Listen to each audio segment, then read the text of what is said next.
Zatus Səlasil müharibəsi barəsindədir. Mu'tə döyüşü oldu tarixdə. Həzrəti Peyğəmbər Səlavatullah artıq hicrətin 8-ci ili idi. İslamın gücü, qüvvəsi Rum imperiyasına qədər yayıldı. Bütün dünyanı bürünmüşdü. Peyğəmbər Səlavatullahın nümayəndələri var idi ki, əlaqə saxlasın, harada nə proseslər baş verir. Həmən ildə Mu'tə döyüşü oldu. 3000 nəfərlə 100.000 nəfərə qarşı. Həzrəti Peyğəmbər Səlavatullahın ən salih olan əzizlərindən biri Cəfər ibn Əbu Talib məhz həmin o Mu'tə döyüşündə şəhid oldu. Və digər 2 nəfər dəyərli şəxs ki, ordunun başçıları idi. 3 nəfər, biri digərindən sonra şəhid oldu və sonra Xalid ibn Vəlid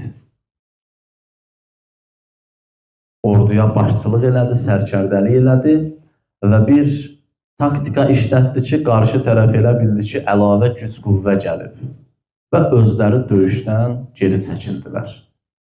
3000 nəfər idi, amma İslam ordusu. Mu'tə döyüşü baş verdi. Həzrəti Peyğəmbər Səlavatullahın ordusu özü iştirak eləmirdi Həzrəti Rasulullah həmin müharibədə. Həmin ordu artıq qaydandan sonra, öz gücün, qüvvəsin Bizansa göstərəndən sonra qayıtdı Mədiniyə. Bir müddətdən sonra xəbər çıxdı ki, minlərlə insan o səhrada, o müəyyən qəbilələr var, həmin o ərazilərdə yığılışıblar, İslamın kökündən istəyirlər ki, məhv eləsinlər. Və söz veriblər özlərinə ki, ya bu yolda öldürüləcəklər, ya da ki, Peyğəmbər Səlavatullahın özün və onun ən yaxını olan Həzrəti Əli ibn Əbi Talibi ilk növbədə öldürməyi planlaşdırırlar. Peyğəmbər Səlavatullah bir ordu təşkil elədi ki, onlar hücum eləməmişdən artıq onlar hazırlaşırdı. Həzrəti Rasulullah bir ordu göndərdi həmin məntəqəyə. 3 nəfər 3 dəfə getdilər, gəldilər, ordu başçısı digər şəxslər. Hər dəfədə Həzrəti Rasulullah ordu başçısını dəyişdirdi, amma heç bir nəticə ilə əldə olunmadı. Artıq 3-cü dəfə Həzrəti Əli ibn Əbi Talib əleyhissalamı göndərdi. Ordunun başçısı Həzrəti Əlini təyin elədi.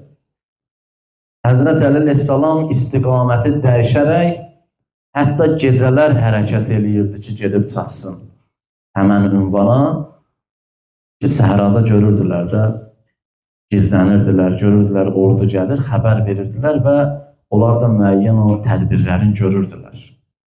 Həzrət Əli əleyhissalam başqa istiqamətə sanki gedirmiş kimi özünü göstərdi və gecə ikən gəldi, elə bir yerə çatmışdı ki, həmən yerdə birdən-birə fikrin dəyişdi sanki, döndü həmin o məntəqəyə. Artıq heç kim xəbər göndərə bilmədi, çatdıra bilmədi ki, bir xəbər ötürsün. Və Həzrət Əli əleyhissalam sübh namazından sonra bu ordu ilə birlikdə hücum elədi həmən yerə və onların hər birini zərərsizləşdirdi.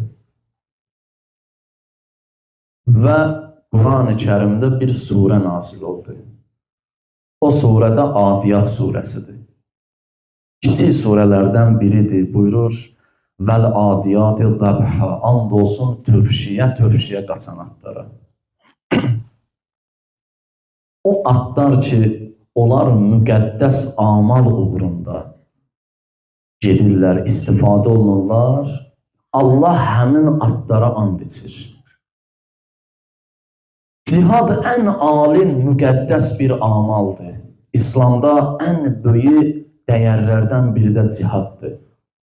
Cihadla müsəlmanlar öz izzətin özlərində qoruyub saxlaya bilirlər. Və məhz ona görədir ki, bu yolda dünyasını dəyişən şəxslərə Allah buyurur ki, وَلَا تَحْسَبَنَّ الَّذ۪ينَ قُتِلُوا فِي سَبِيلِ اللّٰهِ اَمْوَاتًا بَلْ اَحْيَاءً Allah yolunda öldürülənləri ölü hesab eləmə. Onlar diridirlər.